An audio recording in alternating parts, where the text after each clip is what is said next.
bottom line is this. If you cannot explain how you're going to get paid, you shouldn't be in the deal.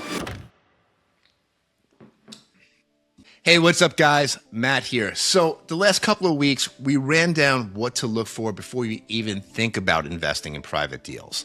Now, what we're going to talk about today is a little bit different. We're going to talk about exactly how to evaluate a private deal. One of the biggest mistakes I see people make in the private markets is they focus on the story and not the deal itself. They look at the operator. There's a strong market. They see a polished presentation. None of that actually really matters if the deal is going to be structured wrong. I can tell you this, most bad outcomes do not come from bad deals in general. They come from poor structure, bad alignment, and unrealistic expectations. So when I look at a private deal, there's a few basic things I start with. First, I want to know how the investor, or myself, if I'm investing in a deal, is going to get paid back. So I want to know, is there any cash flow? Is there a preferred return?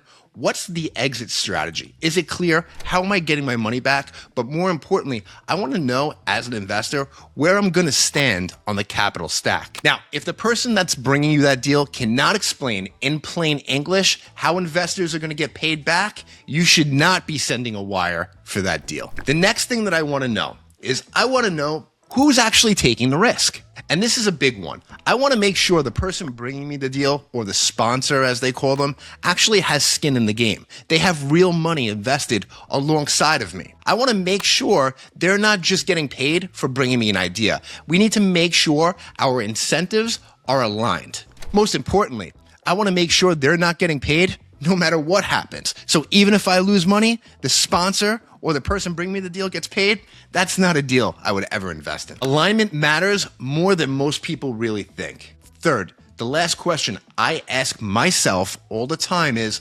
what needs to go right for this deal to work? Look, every deal is gonna have assumptions, and they all matter. Rent growth, revenue growth, refinance, exit timing, market conditions. But here's what I'll tell you. The more things that have to go perfectly, the more fragile the deal is. Last but not least, I always ask myself this question. This is probably one of the most important. What can go wrong and how can the risk be handled? This is where the real underwriting starts. You see, a good deal is not one without risk.